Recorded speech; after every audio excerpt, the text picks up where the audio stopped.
এ জীবনে না করিলাম বন্দিগি, গুনাহ করে কাটাইলাম জিন্দেগি, গুনাহ করে কাটাইলাম জিন্দেগি। তওবা করে আবার তওবা ভাঙ্গিলাম, অবশেষে খাঁটি তওবা করিলাম, অবশেষে খাঁটি তওবা করিলাম।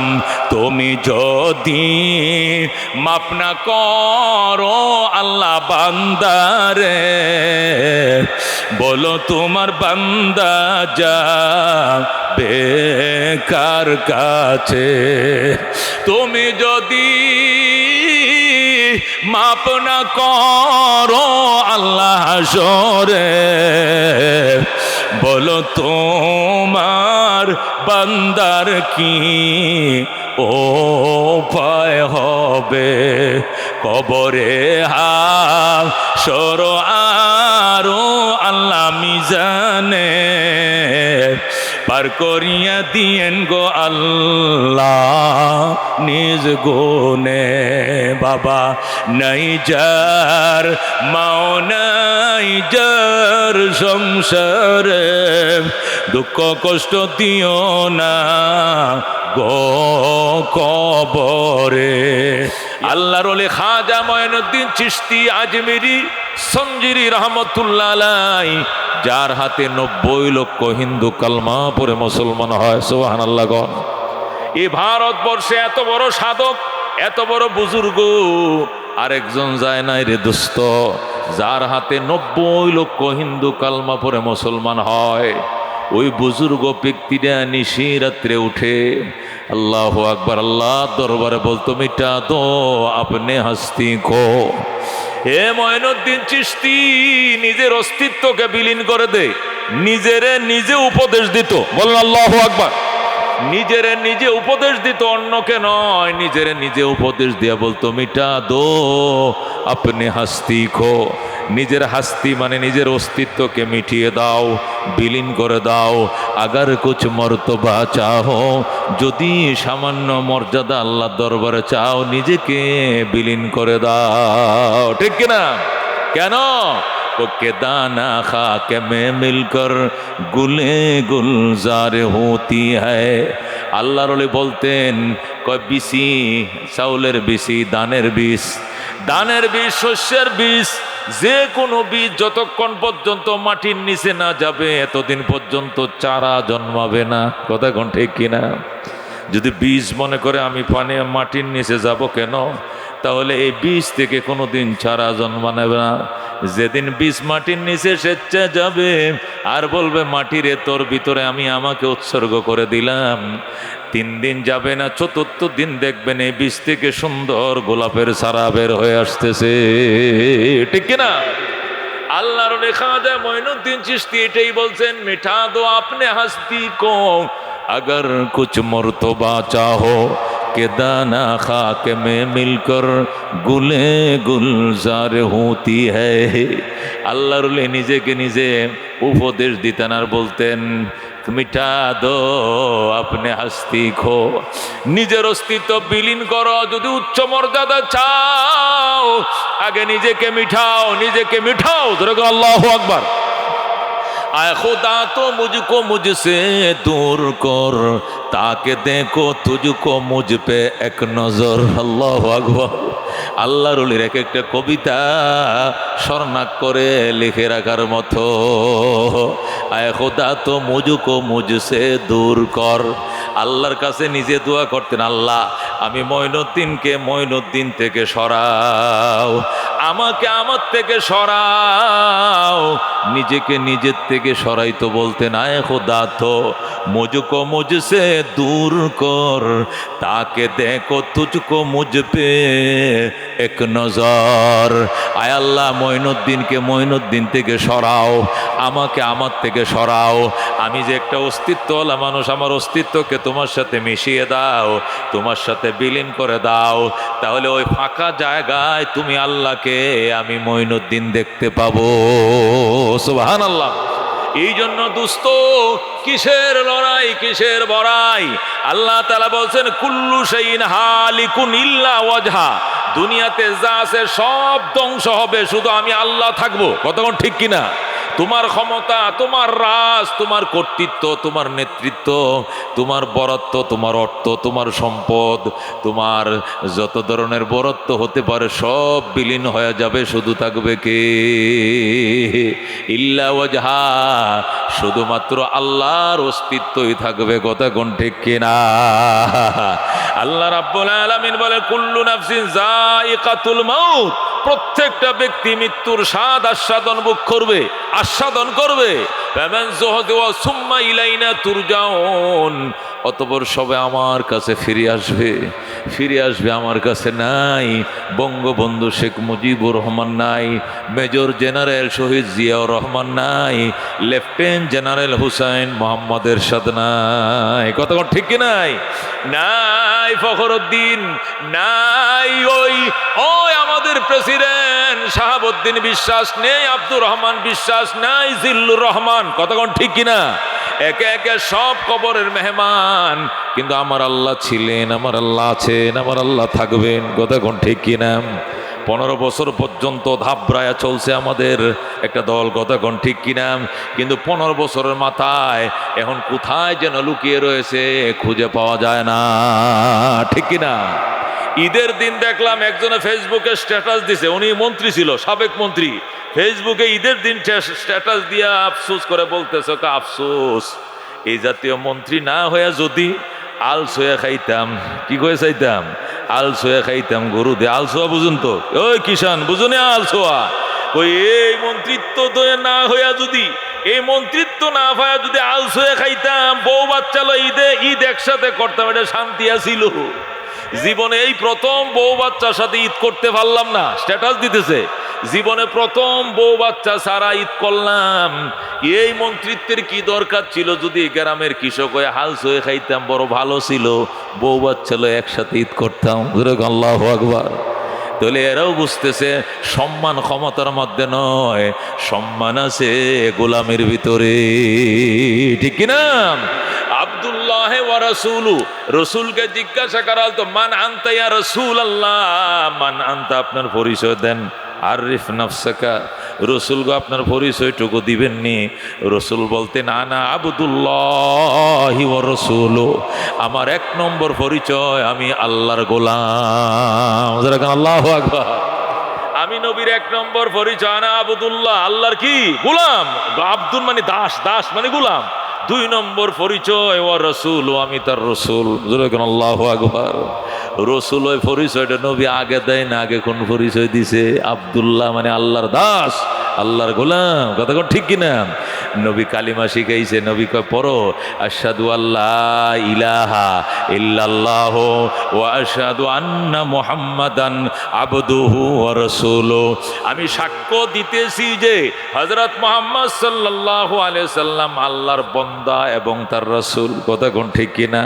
আমি সাক্ষ্য দিতেছি যে, আমি আরো সাক্ষ্য দিতেছি যে হযরত মুহাম্মদ সাল্লাল্লাহু আলাইহি সাল্লাম আল্লাহর রাসূল নাকি না বান্দা? বান্দা। 1 নম্বর সাক্ষী থেকে আল্লাহর বান্দা প্লাস ওয়া রাসূল, এবং তিনি তার কি রাসূল। তাহলে বুঝে গেল দোস্ত, গোলাম হওয়াটা এটা সবচেয়ে গর্বের জিনিস। কতক্ষণ ঠিক কিনা? ও দোস্ত, হযরতে খাজা মঈনুদ্দিন চিশতি এই জন্য বলতেন, আল্লাহ এ খুদা তো মুঝকো মুঝসে দূর কর, তাকে দেখো তুঝকো মুঝ পে এক নজর। আল্লাহ মঈনুদ্দিনকে মঈনুদ্দিন থেকে সরাও, ফাঁকা জায়গায় তুমি ঢুকো, আমি মঈনুদ্দিন ওই ফাঁকা জায়গায় তোমার এক নজর দেখবো। আল্লাহু আকবার।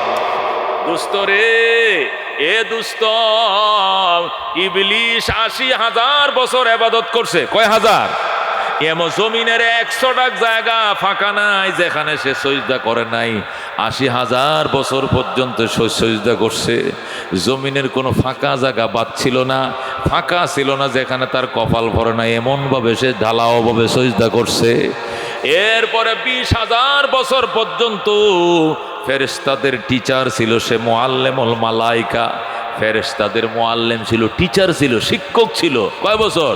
২০ বছর পর্যন্ত গেল। ২ ৩ নম্বরে ৩০,০০০ বছর পর্যন্ত এই ইবলিশ কি ছিল?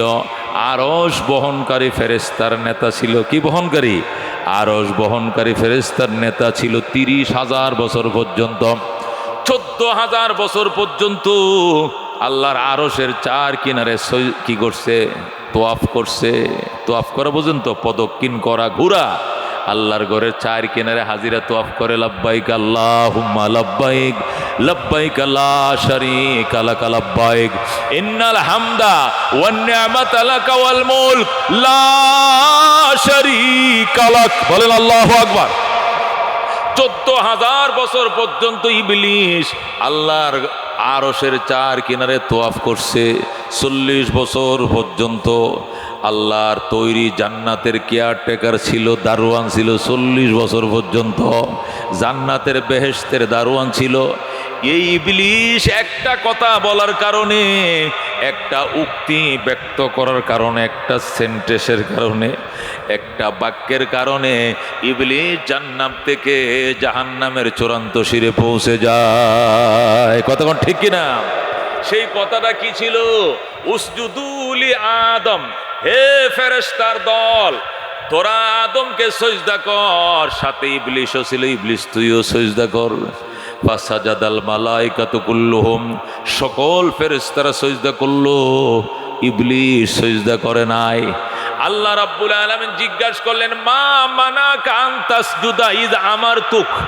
এ ইবলিশ, আমি নিজে তোরে হুকুম করলাম, আমি নিজে আল্লাহ তোরে হুকুম দিলাম আদমকে সজদা করার জন্য, তুই করলি না কেন? আনা খায়রুম মিন, আনা খায়রুম মিন, আমি আদম থেকে অনেক ভালো। হুজুর নাউজুবিল্লাহ। আমি আদম থেকে অনেক সেরা, আমি আদম থেকে অনেক যোগ্যতাশীল। আল্লাহ কয় কেমনে? খালাকতানি মিন নার, আমারে বানাইছেন আগুন দিয়াম। ও খালাকতাহু মিন তিন, আদম বানাইছেন মাটি দিয়া। হুজুর নাউজুবিল্লাহ। এ দুস্ত যুক্তি দেয় আল্লাহর দরবারে গোলামের পরিচয় যুক্তি দিয়া নয়, ভক্তি দিয়া। কতক্ষণ ঠিক কিনা? ও দুস্ত, পরকালের মুক্তি যুক্তি দিয়া নয়, পরকালের মুক্তি হলো ভক্তি দিয়া। কতক্ষণ ঠিক কিনা? ইসলাম চলে ভক্তির মাধ্যমে, ইসলাম কোনোদিন যুক্তির মাধ্যমে চলে না। কতক্ষণ ঠিক কিনা? আপনার বায়ু আইছে, বাতাস আইছে, ওজু আছে না নাই? চলে গেছে। কতক্ষণ ঠিক কিনা? আচ্ছা, বায়ু বাতাস আসার পরে অজু চলে গেছে, এখন অজু করতে গেছেন। অজু করার টাইমে কোন কোন জায়গাগুলো ধুইবেন? যে জায়গাতে বায়ু আইছে ওইটাও ধুইবেন নি? এটা ধুইবেন নি? এটা ধোয়ার কোনো বিধান আছে নি? যে বায়ুর কারণে, যে রাস্তা দিয়ে বায়ু বের হওয়ার কারণে অজুটাই ভেঙ্গে গেল, অজু করার টাইমে ওই জায়গাটাই ধুইলা না, অজু কেমনে হইল? দেখছেন নি? তাহলে আসলে ওই জায়গাটা প্রথম ধোয়ার কথা ছিল, কিন্তু আল্লাহ কয় না। কি কয়? আল্লাহ কয় ফাগসিলু ওজুহাকুম ওয়া আইদিয়াকুম ইলাল মারাফিকে ওয়ামসাহু বিরুসিকুম ওয়া আরজুলাকুম ইলাল কাবাইন। বলেন সুবহানাল্লাহ। দুই হাত কোনই পর্যন্ত ধৌত করো। ফাগসিলু ওজুহাকুম, ১ নম্বরে সমস্ত মুখ ধৌত করো। এরপরে দুনো হাতের কোনই সহ ধৌত করো। ৩ নম্বরে মাথা মাসা করো। ৪ নম্বরে দুনো পায়ের টাকনো গিরা সহ ধৌত করো। এখানে ওই জায়গার কথা দেওয়া নাই, আসেনি? ওই জায়গাটা যে জায়গাতে বাতাস বের হয়েছে ওইটা দাও, বইছেনি তো? এটা দুইতে কইছেনি। যেখান দিয়ে বাতাস বেরোলো ওইটা দোয়ার খবর নাই, আরেক জায়গা ধুয়ে তোমার উজু হয়ে গেল। এটাই ইসলাম, এটাই মানতে হবে, এটাই বিধাতার বিধান। কথা কোন ঠিক কিনা? ওনার বিধান মানার ভিতরে কল্যাণ। এখানে ভক্তি চালাইতে হবে, যুক্তি চলবে না। জোরে কোন কথা কোন ঠিক কিনা? শের খোদা আলী রাদিয়াল্লাহু তাআলা আনহু বললেন, ইয়া রাসূলুল্লাহ, যদি শীতের দিনে পাও ধুইতে সমস্যা হয় তাহলে কি করা যাবে? কই মোজা, চামড়ার মোজা পরবাম, মোজার উপরে মাসা করা যাবে। আল্লাহু আকবার। আলী রাদিয়াল্লাহু তাআলা আনহু মাসাটা উপর দিয়ে করবো না নিচ দিয়া? রসুল বলে তোমার যুক্তি কি? কই যেহেতু পায়ের তলা দিয়ে মাটিতে হাঁটে মানুষ, মাসাটা নিচে দিয়ে করার দরকার, এটা যুক্তি? রসুল কয় যুক্তি দিয়ে ইসলাম নয়, ভক্তি দিয়ে ইসলাম। মাসা করা লাগবে উপর দিয়া। আল্লাহু আকবার। মাসা করা লাগবে পায়ের কি? পায়ের উপর দিয়ে 4টে আঙ্গুল এইভাবে টেনে দিবেন, এই পায়ের উপর একটা টান, এই পায়ের উপর একটা টান, মোজার উপরে মাসা হয়ে যাবে। বলেন আল্লাহু আকবার। এ দোস্ত, এটাই বলা হয় ইসলাম। আল্লাহর হাবিব সাল্লাল্লাহু আলাইহি সাল্লাম এই জন্য সব সময় দোয়া করতেন, আল্লাহুম্মা আল্লাহুম্মা জাআলনি ফি আইনি সগীরা ওয়া ফি আয়ুনিন নাসি কবীরা। আল্লাহ গো, আমি নবীকে আমার নিজের চোখে ছোট দেখাও, মানুষের চোখে বড় দেখাইও। বলেন আল্লাহু আকবার। রসুল দোয়া করতেন, আল্লাহুম্মা জাআলনি ফি আইনি সগীরা। আল্লাহ, আমি নবীর চোখে নবীরে ছোট দেখাইও, আমার চোখে আমার কোনোদিন বড় বানাইও না, আমার চোখে আমার ছোটই বানায় রাইখো। ওফি আয়ুনিন নাসি কাবীরা, দুনিয়ার মানুষের চোখে আমার বড় বানাইও। কতক্ষণ ঠিক কিনা? সমস্ত উম্মতের সামনে নবী বড় কিনা? বড় কিনা? বাদ আজ খোদা বুজুর্গ তুই, কিসসা মুখতাসার। আল্লাহর পরেই নবী সবচেয়ে বড়। এখানে লম্বা কথা বলার সুযোগ নাই, কথা বাইটা। আল্লাহর পরে যার মর্যাদা, উনি হলেন মুহাম্মাদুর রাসূলুল্লাহ। কতক্ষণ ঠিক কিনা? এই জন্য দোস্ত, আমি যে কথাটা বলতেছিলাম, ইবলিস 1 নম্বরে 80,000 বছর পর্যন্ত ইবাদত করছে, 2 নম্বরে 20,000 বছর পর্যন্ত মুআল্লিমুল মালাইকা ছিল, 3 নম্বরে 30,000 বছর পর্যন্ত আরশ বহনকারী ফেরেশতাদের লিডার ছিল, 4 নম্বরে 14,000 বছর পর্যন্ত আরশের 4 কিনারে তওয়াফ করেছে, 5 নম্বরে 40 বছর পর্যন্ত আল্লাহর জান্নাতের কেয়ারটেকার ছিল। কিন্তু একটা শব্দ, একটা বাক্য তাকে জান্নাত থেকে জাহান্নামে ফেলে দিয়েছে, সেটি হলো আনা খায়রুম মিনহু, আমি আদম থেকে অনেক ভালো। যেরকম নাউজুবিল্লাহ। আল্লাহ কো তোরে কে নিষেধ করলো তুই সজদা করলি না? ঈদ আমার তোকে আমি নিজে আল্লাহ তোরে হুকুম দিলাম। আমার যুক্তিতে ধরে নাই। আমার যুক্তি হলো আগুন উপরের দিকে দাউনি করে, আগুন জ্বালালে কোন দিক যায়? উপরের দিকে যায়। মাটির চাক্কা ডিল দিলে কোন দিক যায়? ঘুরে ফিরে নিচের দিকে যায়। কথা কোন ঠিক কিনা? ইবলিসকে আমার যুক্তিতে ধরে না। মাটি নিচের দিকে দাউনি করে, আগুন উপরের দিকে দাউনি করে। উপরওয়ালা আগুন, নিচওয়ালা মাটিকে সজদা করার যুক্তি নাই। জোরে কর নাউজুবিল্লাহ। আল্লাহ বলে, বেঈমান তুই কি বললি? ফাহাবিত মিনহা। আল্লাহ কো ফাহাবিত মিনহা, নেমে যাও জান্নাত থেকে। জোরে কর নাউজুবিল্লাহ। আল্লাহ কো ফাহাবিত মিনহা, ইবলিস তুই জান্নাত থেকে নেমে যা। ফামা ইয়াকুনু লাকা আন তাতাকাব্বারা ফিহা, তোর অধিকার নাই আমার হুকুমের সামনে তুই যুক্তি তর্ক পেশ করেছ। ফামা ইয়াকুনু লাকা আন তাতাকাব্বারা ফিহা, তোমার অধিকার নাই আমার হুকুমের সামনে তুমি অহংকার দেখাইলাই, অধিকার তোমার নাই। ফাখরুজ, আমি আবার বলছি, আল্লাহ বলেন আমি আবার বলছি, বের হও। আল্লাহু আকবার।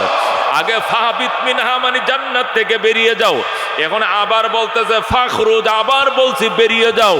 ইন্নাকা মিনাস সাগিরিন, নিশ্চয় তুমি লাঞ্ছিত বঞ্চিতদের অন্তর্ভুক্ত। জোরে কর নাউজুবিল্লাহ। ও দুস্থ, ওই দিন থেকে ইবলিস আল্লাহ কর্তৃক বিতাড়িত হয়েছে। একটা মাত্র শব্দ, আনা খায়রুম মিন, আমি বড়, আমি বড়। জোরে কর নাউজুবিল্লাহ। এই জন্য ভুলেও এই কথা মুখ দিয়ে বের করা যাবে না, আমি বড়। যুক্তি দেওয়া যাবে না, সব জায়গায় যুক্তি চলে না। আল্লাহ নবী বলেন, আল্লাহর হাবিব সাল্লাল্লাহু আলাইহি সাল্লাম ইরশাদ করেন, লা ইয়াদখুলুল জান্নাতা মান, ওই ব্যক্তি জান্নাতে ঢুকতে পারবে না, খানা ফি কলবিহি মিসকালু যাররাতিম মিনাল কিবির, যার অন্তরের ভিতরে সরিষা দানা বরাবর অহংকার আছে, ওই মানুষ কোনোদিন জান্নাতে ঢুকতে পারবে না। জোরে কর নাউজুবিল্লাহ। আল্লাহর হাবিব আল্লাহর কাছে দোয়া চাইতেন, আল্লাহুম্মা ইন্নী আউযু বিকা মিন নাফাতিল কিবির, আল্লাহুম্মা ইন্নী আউযু বিকা মিন নাফাতিল কিবির। ইয়া আল্লাহ, আমি তোমার কাছে আশ্রয় চাই অহংকারের ধোঁয়া থেকে, অহংকারের বাতাস থেকে তোমার কাছে আমি আশ্রয় চাই। আল্লাহর নবী পর্যন্ত আশ্রয় চাইতেন। এই জন্য দোস্ত, অহংকার করা যাবে না। আমি মাটির তৈরি, মাটিতে ছিলাম। আল্লাহ কয় মিনহা খালাকনাকুম ওয়া ফিহা নুঈদুকুম ওয়া মিনহা নুখরিজুকুম তারাতান উখরা। বিসমিল্লাহ ওয়া আলা মিল্লাতি রাসূলিল্লাহ বলে কবরে রাইখা দিবে। কথা কোন ঠিক কিনা? মিনহা খালাকনাকুম, আল্লাহ বলে এই মাটি দিয়েই তোরে বানাইছি। ওয়া ফিহা নুঈদুকুম, এই মাটির ভিতরেই তোরে পুঁতে রাখলাম। ওয়া মিনহা নুখরিজুকুম তারাতান উখরা, এই মাটির থেকেই তোরে আবার উঠাবো। কেন তোমার ভিতরে এত অহংকার? কেন গো তোমার ভিতরে এত কিবির? এখানে জায়গা দেওয়া চলবে না। আল্লাহ রাব্বুল আলামিন সতর্ক করে দিয়েছেন, তুমি মাটির তৈরি, বানাইছি মাটি দিয়াম, পুঁতে রাখবো মাটির ভিতরে, আবার উঠাবো তোমাকে মাটির থেকে। এরপরও কেন গো তোমার দেমাগের ভিতরে অহংকার? যেরকম নাউজুবিল্লাহ। এই জন্য দুস্থ, ও দুস্থ, আল্লাহর দরবারে দোয়া করো, আল্লাহ যেন প্রশান্তিময় একটা আত্মা দান করে, যেখানে অহংকার নাই, যেখানে কিবির নাই, যেখানে বরাত্ব নাই। এই এমন একটা আত্মার জন্য আল্লাহর দরবারে কান্দো। আল্লাহ পরিষ্কার বলে দিয়েছেন, ইয়াউমা লা ইয়ানফাউ মালু ওয়ালা বানুন ইল্লা মান আতাল্লাহা বিকলবিন সালিম। আল্লাহ বলেন, ওই দিনকে ভয় করো, লা ইয়ানফাউ মালু ওয়ালা বানুন, যেদিন সন্তান আর সম্পদ তোমার কাজে আসবে না। ইল্লা মান আতাল্লাহা বিকলবিন সালিম, ওই ব্যক্তি কাজে আসবে যে আল্লাহর কাছে এসেছে প্রশান্তিময় আত্মা নিয়া। বলেন আল্লাহু আকবার। যে ব্যক্তি প্রশান্তিময় আত্মা নিয়া আল্লাহর দরবারে আসছে, সেই শুধু কাজে আসবে। অহংকার অহমিকার আত্মা নিয়ে আসলে আমি আল্লাহর দরবারে সন্তানও কাজে আসবে না, সম্পদও কাজে আসবে না। কাজে আসবে একমাত্র প্রশান্তিময় আত্মা। কথা ঠিক কিনা? এ দুস্থ আত্মা প্রশান্তিময় কেমনে হয়? কয় গুনার মরিচিকা আত্মা থেকে দূর করতে হবে, কালো আত্মাকে সাদা বানাইতে হবে, শক্ত আত্মাকে চুরমার করে ভেঙ্গে পানি বানায় দিতে হবে, বরফের মতো গালিয়ে দিতে হবে। তারপরে আত্মা হবে প্রশান্তিময়। আল্লাহ নবী বলছেন, ইন্না হাযিহিল কুলুবা তাসদাউ কামা ইয়াসদাউল হাদিদু ইযা আসাবাহুল মাম। আল্লাহর হাবিব বলেন, মানুষের আত্মার ভিতরে মরিচিকা ধরে, যেমনি ভাবে লোহার মধ্যে পানি লাগলে মরিচিকা ধরে। বলেন আল্লাহু আকবার।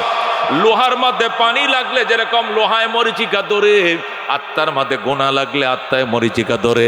কিলা ওয়া মা জিলাউহা ইয়া রাসূলুল্লাহ। সাহাবায়ে কেরাম প্রশ্ন করলেন, নবী গো, লোহার মরিচিকা দূর করার জন্য তো রেত আছে, কিন্তু আত্মার মরিচিকা দূর করার উপায় কি? রেত ইউজ করবা। এক নম্বর রেত হলো কাসরাতু যিকরিল মাউত, দুই নম্বর রেত হলো তিলাওয়াতুল কোরআন। বলেন আল্লাহু আকবার। ও দুস্থ আত্মাকে যদি প্রশান্তিময় বানাইতে চাও, তাহলে এক নম্বরে কাসরাতু যিকরিল মাউত, মৌতের কথা স্মরণ করো। কিসের কথা? মৌতের কথা স্মরণ করো। তামাম পৃথিবীর খ্রিস্টান ধর্মের যিনি পপ ছিলেন, তামাম পৃথিবীর খ্রিস্টান ধর্মের প্রধান যিনি ধর্মযাজক ছিলেন, পপ, খ্রিস্টান পপ গতকালকে ইন্তেকাল করছে। তামাম দুনিয়াতে 2 দিন ব্যাপী 3 দিন ব্যাপী শোক চলতেছে। মারা গেছে ফ্রান্সে, ইটালির কাছে। শোক পালন করে ইন্ডিয়া, 3 দিনের রাষ্ট্রীয় শোক। কথা কোন ঠিক কিনা? ইন্ডিয়া 3 দিনের রাষ্ট্র শোক দিছে, অনেক রাষ্ট্রে শোক দিছে। পপ দুনিয়াতে নাই। সে খ্রিস্টান ধর্মের প্রধান গুরু ছিল। আজকে সে দুনিয়াতে চলে গেছে। সে প্রধান গুরু হোক, অথবা বিধবা নারী হোক, 22 তলার অধিকারী হোক, অথবা 22 তলার নিচের অধিকারী হোক, আল্লাহর দরবারে এটা পিঁপড়ার সমান বড় নয়। কতক্ষণ ঠিক কিনা? এটা পিঁপড়ার গলায় টিপে ধরা যেরকম সহজ ব্যাপার, প্রভাবশালী ব্যক্তি গলায় চিপে ধরে আল্লাহর জন্য সহজ ব্যাপার, কথা কোন ঠিক কিনা? এই জন্য দোস্ত, আল্লাহ রাব্বুল আলামিনের বন্ধু বলছেন এই জায়গাটা পরিষ্কার কর, ক্লিয়ার করো। এখানে পরিষ্কার না করে নামাজ পড়লে লাভ নাই, রোজা করলে লাভ নাই, হজ করলে লাভ নাই, যাকাত দিলে লাভ নাই। এখানে মেডিসিন লাগাও আগে।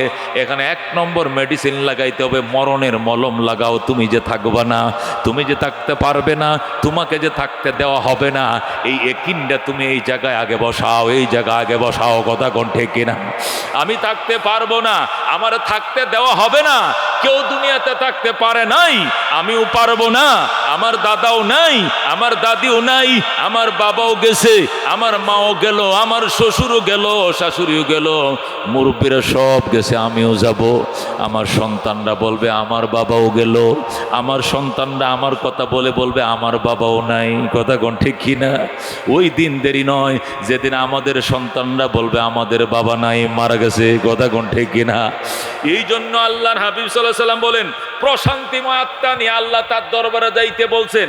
আত্মাকে প্রশান্তিময় করার 2টা উপায়। 1 নম্বর উপায় হলো মৌতের রেত দিয়ে আত্মারে ঘষো। मौतेर सिरे दिया मौत जिस दिन आ गई दुनिया की दौलत क्या हुई रोह तन से उड़ गई मुर्दा की हालत क्या हुई। कैसे कैसे शाहजादा रानिया शाहजादिया सर बसर सब चल बसे नाम निशान रही। अल्लाहु अकबर। আজকে যখন অটুডা দিয়ে আসছিলাম আমি, যখন এই মহাদেবপুর আসি, যখন এই বামনসাতা ঢুকি, উত্তরগ্রাম ঢুকি, আশপাশ এলাকায় যখন ঢুকি, ওই আমাদের ওই speaker deputy speaker Akhtar Hamid সাহেব সিদ্দিকী সাহেবের কবরের পাশ দিয়ে যখন আসি একটা সালাম দেই। কেন সালাম দিই? আর কি কবর গুরুস্থান সামনে পড়ে না? পড়ে, অনেক গুরুস্থান সামনে পড়ে, অনেক সময় সালাম দিতে মনে থাকে না, কিন্তু এখানে কেন সালাম দেই? কেন যেন মহব্বত হয়ে গেছে, আর কেন যেন দিলে বলে সালাম দে। এখান থেকে শিক্ষাল এই লোকের ইশারায় সংসদটা চলতো, এই লোকের ইশারায় বাংলাদেশের 300 সংসদ সদস্য কথা বলতো, কথা বন্ধ করতো। কথা ঠিক কিনা? এখন কথা বলেন নওগাঁ 1 নম্বর আসন, এখন কথা বলেন সিলেট 3, এখন কথা বলেন নেত্রকোনা 1, এখন কথা বলবে রাজশাহী 2। এই কথা বলার পারমিশনটা দিতেন কে? উনি। আজকে উনি কই? উনাকে দেখলে আমার মনে হয় অনেক কথা। দুস্তরে আজকে উনি আর আমি একই অবস্থায়। উনিও 3.5 হাত, আমি গেলে আমিও নিব কয় হাত? 3.5 হাত। কথা কোন ঠিক কিনা? দুস্থ এই জন্য 1 নম্বর আত্মাকে প্রশান্তিময় করতে হলে কি করা লাগবে? 1 নম্বরে মৌতের রেখ দিয়া ঘষতে হবে। সাহাবায়ে কেরাম এমন কান্না কান্ত, গুরুস্থানের পাশ দিয়ে গেলে বসে যাইত। একজন আর একজনকে বলতো বসছেন কেন? আমার পায়ের নিচ দিয়ে অবশ হয়ে গেছে। কেন? কবর দেখা মাত্রই আমার হাঁটুর গিরায় কোনো জোর থাকে না, শক্তি থাকে না, কেমন যেন আমার পাউডি যেন ভেঙ্গে যায়। হযরত উসমান একদিন বলতেছে আমি চলতে পারি না, কবর দেখলে আমি আগাইতে পারি না, আমি কাঁদতে কাঁদতে চোখের পানি দিয়া দাড়ি ভিজায়, দাড়ির পানি দিয়া বুক ভিজাই। আল্লাহু আকবার। সাহাবী বলেন ইয়া রাসূলুল্লাহ, হাবিব আল্লাহ, আপনার উসমান এমন কান্না কান্দে, কবর দেখলে বাচ্চাদের মতো শিশুর মতো কান্দে, কারণটা কি? অথচ আপনি তাকে বলছেন আবু বকর ফিল জান্নাহ, উমর ফিল জান্নাহ, উসমান ফিল জান্নাহ, আলী ফিল জান্নাহ। জান্নাতের যখন সার্টিফিকেট দিছেন, উসমানের নাম 3 নম্বরে বয়ান করছেন। এই জান্নাতের টিকিট যে ব্যক্তিরা দুনিয়াতে অগ্রিম লাভ করেছে, এই মানুষটা কেন গো এইভাবে কবর দেখলে কান্দে? নবী বলতেন বাবা তুমি কান্দো কেন? আপনি তো ওই হাদিসও বলছেন আল কবরু ইম্মা রাউজাতুম মির রিয়াদিল জান্নাহ আও হুফরাতুম মিন হুফারিন নার। কবর হয়তো জান্নাতের টুকরা হবে, নয়তো বা জাহান্নামের গাড়া হবে। যদি উসমানের কবর জাহান্নামের গাড়া হয়ে যায়, আমার কি উপায় হবে? এই জন্য কবর দেখলে আমি কান্না থামাইতে পারি না। আল্লাহু আকবার। আমি কবর দেখলে কান্না থামাইতে পারি না, আমি কবর দেখলে কান্না থামাইতে পারি না। এই জন্য হযরত উসমান কাঁদতেন। অথচ আল্লাহ নবী ওনাকে বারংবার ওনাকে অগ্রিম দুনিয়াতে বৈশা জান্নাতে টিকিট দিয়েছেন। সুবহানাল্লাহ। আল্লাহ বলছেন বলছেন এই রেত লাগাও, 1 নম্বরে মৌতের স্মরণে রেত লাগাও, দেখবা তোমার আত্মা প্রশান্তি লাভ করবে। না খায়াও বলবে আলহামদুলিল্লাহ, খায়াও বলবে আলহামদুলিল্লাহ, 10 তলায় বসেও বলবে আলহামদুলিল্লাহ, একদম 5 তলা মাটির ঘরে বসেও বলবে শুকর আলহামদুলিল্লাহ। আত্মা যদি প্রশান্তি লাভ করে, কথা কোন ঠিক কিনা? পীর সাহেব চরমনে রহমতুল্লাহ আলাইহির ঘটনা আপনাদেরকে অনেক শুনাইছি। মরহুম ফজলুল করিম রহমতুল্লাহ আলাইহির জবান থেকে শুনেছি।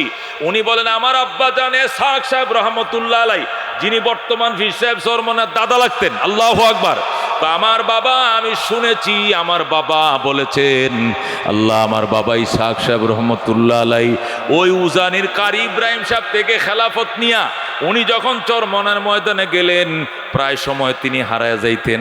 রাত্রিবেলায় ওনাকে খুঁজে পাওয়া যাইত না। মানুষ ওনাকে খোঁজার জন্য নদীর ঘাটে যাইত, গুরুস্থানের কিনারে যাইত, মাদ্রাসায় যাইত, বাথরুমে খুঁজতো, নদীর ঘাটে অজুখানা এখানে গেছে কিনা, কিন্তু পাইতো না। খুঁজতে খুঁজতে খুঁজতে হঠাৎ করে দেখতো উনি গুরুস্থানে বাঁশ গাছের নিচে বাঁশ সুবের তোলে বৈশাম কবরের দিকে এক নজরে তাকায় রইছে, চোখের পানি সারে আর গজল গায় আমার প্রাণ পাখি রে, আমার কালো ময়না রে, একদিন তো যাইবারে ময়না উড়িয়া, একদিন তো যাইবারে ময়না ছাড়িয়া, ছেলে মেয়েরা পাশে বসে কান্দিবে পাগলের বেশে, পড়বে তারা আল্লাহর কোরআন খুলিয়া, আমার প্রাণ পাখি রে, আমার কালো ময়না রে, একদিন তো যাইবার ময়না উড়িয়া। মরহুম ফজলুল করিম রহমতুল্লাহ আলাইহি আব্বা জান রহমতুল্লাহ আলাইহিকে বলতেন, আব্বা জান এই অন্ধকারে আমাবস্যার মধ্যে আপনি এখানে বসে কান্দেন, আপনার কি ভয় লাগে না? আমাবস্যার অন্ধকার আপনি বাড়িতে চলেন, এখানে কি আপনার ভয় লাগে না? এটা গুরুস্থান, এটা কবর। দিনে মানুষ হাইটা যাইলে ভয় পায়, আপনি নিশি রাত্রে এখানে বসে কান্দেন, আপনার কি ভয় লাগে না? আল্লাহর ওলি আবার কান্না শুরু করছেন, কবরের আযাব মানুষ যদি দেখি তো, কবরের আযাব মানুষ যদি দেখি তো, গরবারি সারিয়ায় জংলায় তাকি তো, গরবারি সারিয়ায় জংলায় তাকি তো। এমন কান্না কানতেন। এরপরে জোর করে ওনাকে বাড়িতে না হতো, জোর করে কাঁধে করে যখন বাড়িতে না হতো, কবরের ভয় মরণের ভয়ে শরীর ঘাম দিয়া দিত, পিছলায় পিছলায় পড়ে যাইত, কাঁধে নিলে আবার পিছলায় পড়ে যাইত, আবার কাঁধে নিতেন, আবার পড়ে যাইত, এইভাবে কোনো মতে বাড়িতে নিতেন, নিয়ে কুতুবখানার মধ্যে বসায় বলতেন, এখানে বসে কান্দেন, কবরস্থানে বসে কান্দেন কেন, এখানে বসে কান্দেন। আল্লাহর বলতেন সব জায়গায় চোখ দিয়ে পানি আসে না, ওখানে গেলে এমনি কবরের ভয়ে, পরকালের ভয়ে চোখ দিয়ে পানি আসে, কথা কোন ঠিক কিনা? তোরা আমাকে এখানে কেন আনলে, আমার ওখানে রাইকে আমি কানবো। আল্লাহ বলছেন ফালিয়াযহাকু কালিলাম ওয়ালিয়াবকু কাসীরা, আল্লাহ বলছেন কান্দ বেশি হাসো কম, কান্দ বেশি হাসো কম। আল্লাহর আবার কান্না শুরু করছে, জীবনে না করিলাম বন্দিগি, গুনাহ করে কাটাইলাম জিন্দেগি, গুনাহ করে কাটাইলাম জিন্দেগি, তওবা করে আবার তওবা ভাঙ্গিলাম, অবশেষে খাটি তওবা করিলাম বসে খাটি তওবা করিলাম। এমন কান্না কানতেন, অদুস্থ বলতেন চোখের পানি ছাড়া মারেফত পাওয়া যায় না, আল্লাহর সান্নিধ্য অর্জন করা যায় না। কথা কোন ঠিক কিনা? এই জন্য নবী ডাক দেখো, যদি প্রশান্তি মাত্রা অর্জন করতে চাও আর ময়লাযুক্ত দিলকে সাদা করতে চাও, লোহার মতো অন্তরকে নরম বানাইতে চাও, মৌতের কথা স্মরণ করো। এটা 1 নম্বর রেত। 2 নম্বর রেত হলো তিলাওয়াতুল কোরআন। আল্লাহর কোরআন পড়ো, আল্লাহর কোরআন তেলাওয়াত বাড়াও। জোরে বলুন আল্লাহু আকবার। আল্লাহর কোরআন পড়া ছাড়া মানুষ কোনোদিন মানুষ হবে না। এ দুস্থ মানুষ 2 প্রকার, একটা হাতে, দেহে, শরীরে, নাকে, কানে মানুষ, আর একটা হলো অরিজিনাল মানুষ। কথা কোন ঠিক কিনা?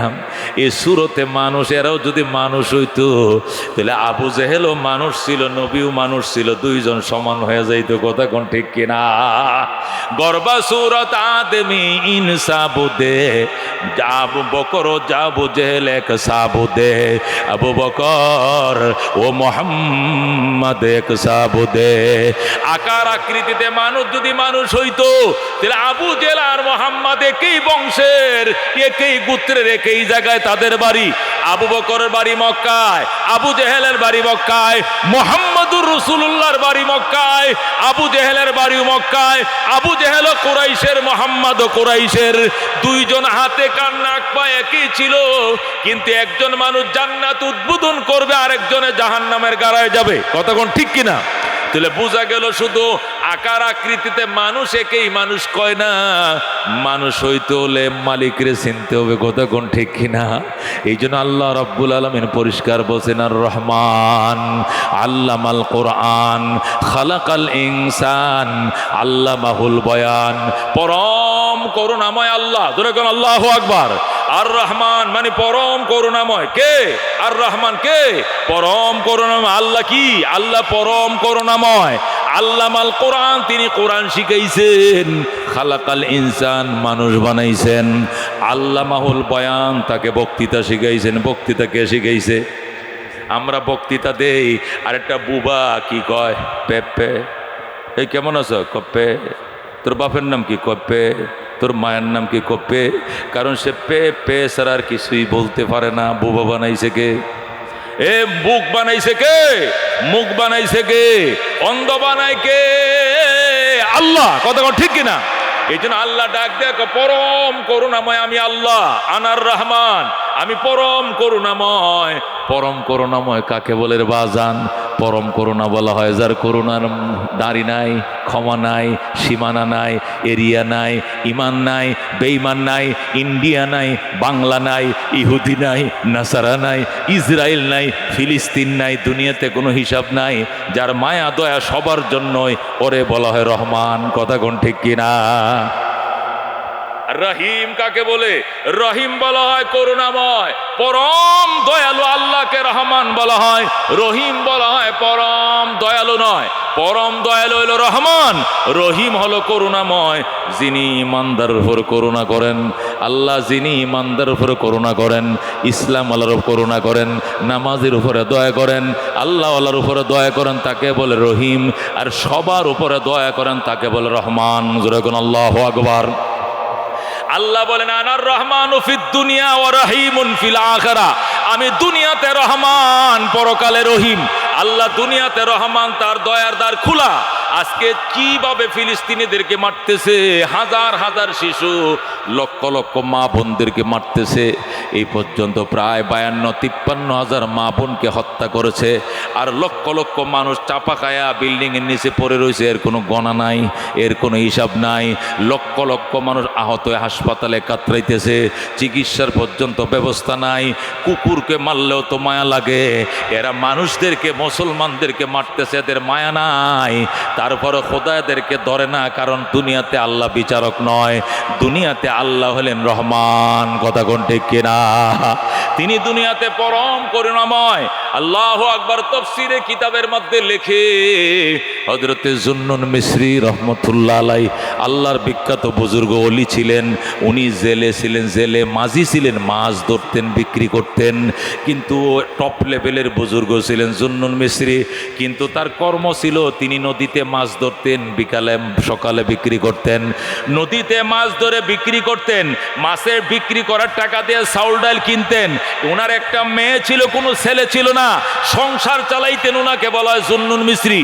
এই জুন্নুন মিসরি রহমতুল্লাহ আলাই বলেন, একদিন আমি মিশরের নদীতে জাল ফাতলাম, এই মাথার থেকে ওই মাথায় নদীতে জাল ফাতলাম।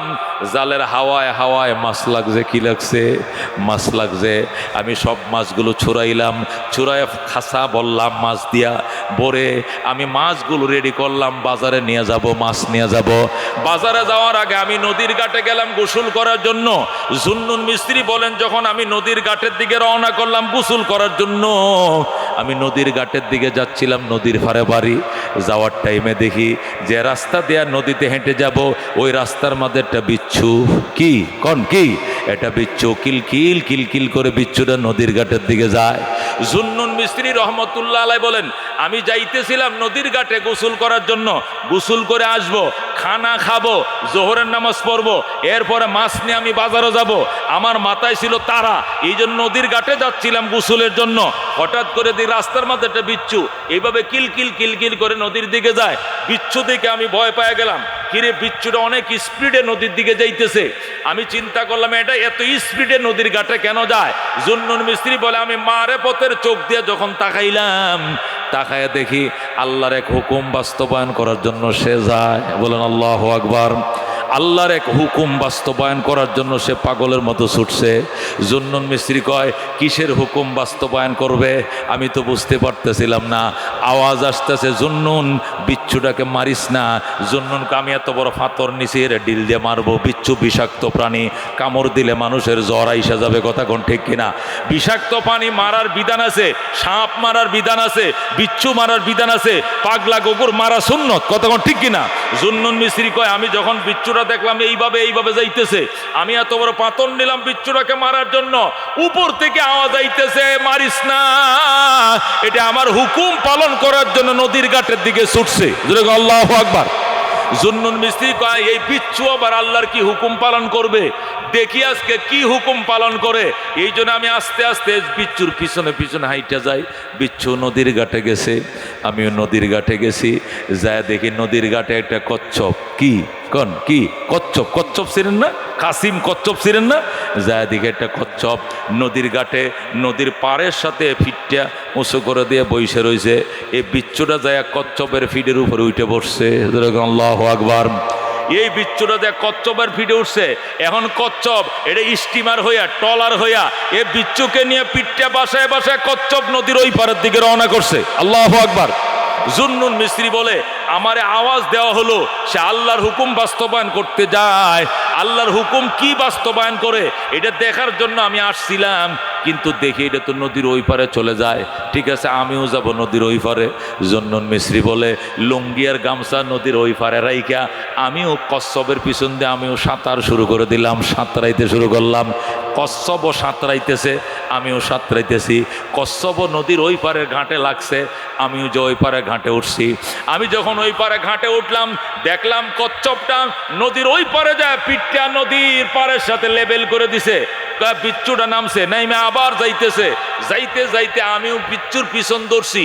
বিচ্ছু যায়, আমিও যাই। যাইতে যাইতে দেখি একটা গাছের নিচে একটা যুবক শুয়ে রয়েছে।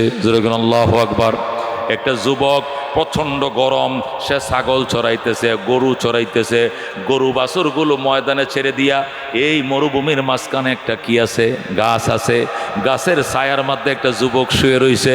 গরমের কারণে শরীরে কোনো কাপড় নাই, পরনে একটা লুঙ্গি আছে, সমস্ত শরীর উদাম, শরীরে কোনো কাপড় নাই, ঝকঝক চেহারা, সুন্দর যুবক, গায়ে কোনো কাপড় নাই। এ বিচ্ছুটা ওই যুবকের দিকে রওনা করছে। যুবকের দিকে যখন বিচ্ছুটা রওনা করছে, জুন্নুন মিস্ত্রিকে আমি বুঝে ফেলছি এই যুবকটাকে কামড় দিয়ে মারার জন্য আল্লাহ নদীর ওই পার থেকে বিচ্ছুটারে ওই পারে আনছে। তখন আমি এই বিচ্ছুটাকে মারার জন্য আবার পাথর হাতে নিলাম।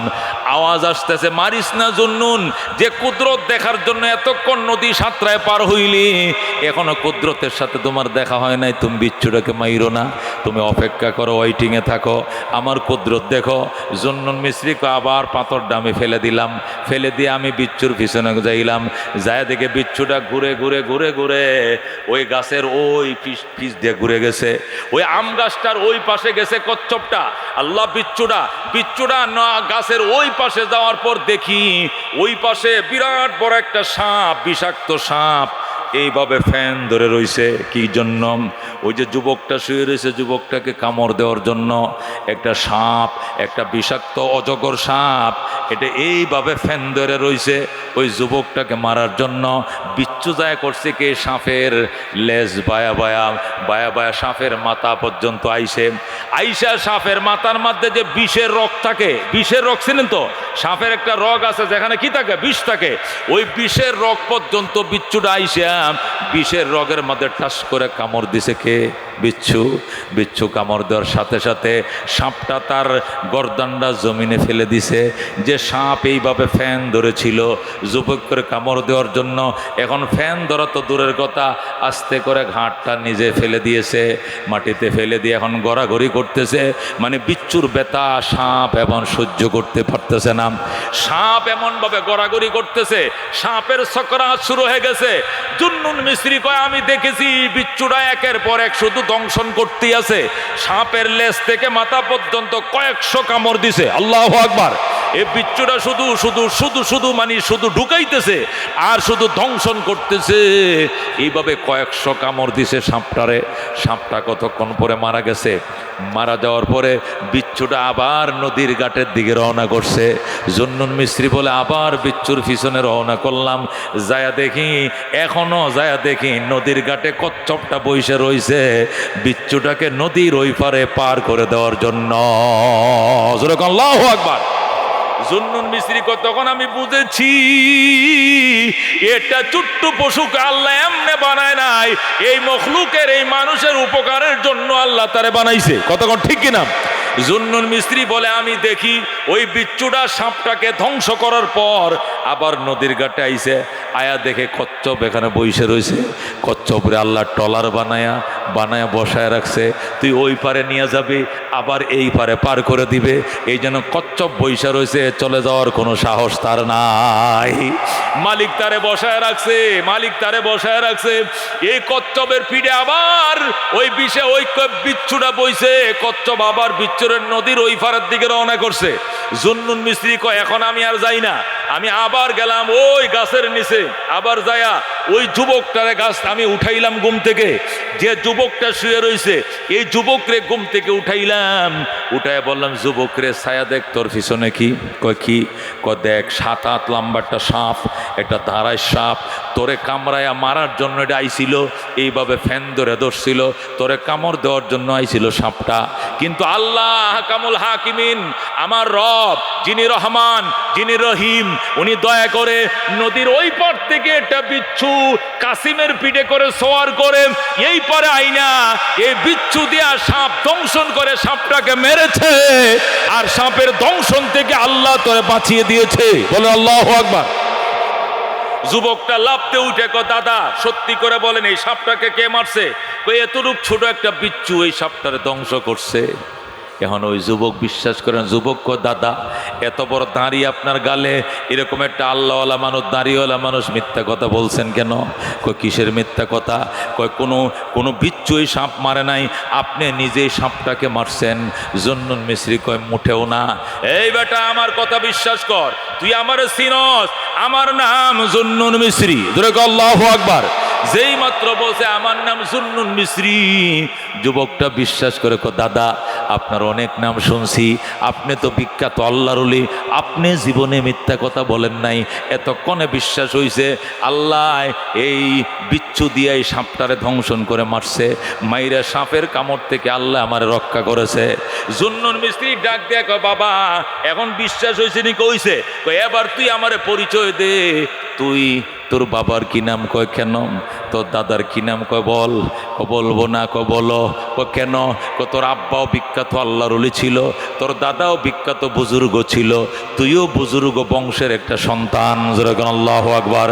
নিশ্চয়ই তোর বাবা আল্লাহর ওলি ছিল, তোর মা বিখ্যাত বুজুর্গ ছিল, তুমি তার ঘরে জন্ম নিয়েছো, এই জন্য আল্লাহ তোমাকে সাপের দংশন থেকে রক্ষা করেছে একটা ছোট্ট বিচ্ছু দিয়া। যুবকটা ডাক দেখো, দাদা আপনার ধারণাটা সত্য নয়, আপনার ধারণাটা সম্পূর্ণ উল্টা। আমার বাবাও কোনো মুসলমান ছিল না, আমার দাদাও কোনো মুসলমান নয়, আমার মাও কোনো মুসলমান নয়, আমি হিন্দুর সন্তান। আমার 14 গোষ্ঠী হিন্দু, আমার বাবাও হিন্দু, আমার মাও হিন্দু, আমরা সনাতন ধর্মে বিশ্বাসী। আমরা আল্লাহর ওলি হওয়া দূরের কথা, আমরা তো মুসলমানই নই। জুন্নুন মিস্ত্রি আল্লাহু আকবার করে চিল্লান দিয়া কো, আল্লাহ এটা আবার কি দেখাইলা? একটা বেঈমান, একটা মূর্তি পূজারীকে বাঁচানোর জন্য নদীর ওই পার থেকে কাসিমের পিঠে করে বিচ্ছুকে এই পারে আইনা ওই বিচ্ছু দিয়া তুমি সাপ মারলা, সাপের দংশন থেকে একটা বেঈমানকে তুমি বাঁচাইলা। এটা কি কারণে? এটা কি করে সম্ভব? যুবক ডাক দেখো, জুন্নুন মিস্ত্রি, ওগো আল্লাহর ওলি, এটা অবাক হওয়ার কিছু নয়, এটা আশ্চর্য হওয়ার কিছু নয়, এটা অবাক হওয়ার কিছু নয়।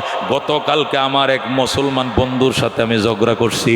আমি কলেজে পড়ি, আমার এক সাথী আছে হিন্দু, আমার এক মুসলমান দুস্থ আছে, আমি হইলাম হিন্দু, আমার এক ক্লায়েন্ট আছে, কলিগ আছে, সে হইলো মুসলিম। আমরা দুইজন এক মেসে থাকি। গতকালকে দুইজনে মিলে হোটেলে নাস্তা করতেছিলাম। ওই সময় মুসলমান বন্ধু বিসমিল্লাহির রহমানির রাহিম বলে সিঙ্গারাটা খাইতেছিল, আর আমি বিসমিল্লাহির রহমানির রাহিম বলি নাই। আমার বন্ধু কয়, সিঙ্গারা খাইলে, সমোসা খাইলে, যে কোনো নাস্তা খানি ভাত খাইলে বিসমিল্লাহির রহমানির রহিম, রহমানুর রহিমের নামে খাইতে হয়। আমি বলছি আমি রহমানুর রহিম মানি না। তখন তার সাথে আমার ঝগড়া হয়েছে। সে বলছে রহমানুর রহিমের উসিলে আমরা বাঁচি, রহমান আমগরে বাঁচায়, রহমান আমাদেরকে রক্ষা করে। কিন্তু আমি ওই কথাটা তার বিশ্বাস না করে বাড়িতে চলে আইছি রাত্রিবেলায়। আইসা যখন ঘুমাইছি, সকালবেলা বাবাই বলছে গরুগুলো মাঠে দিয়ায়।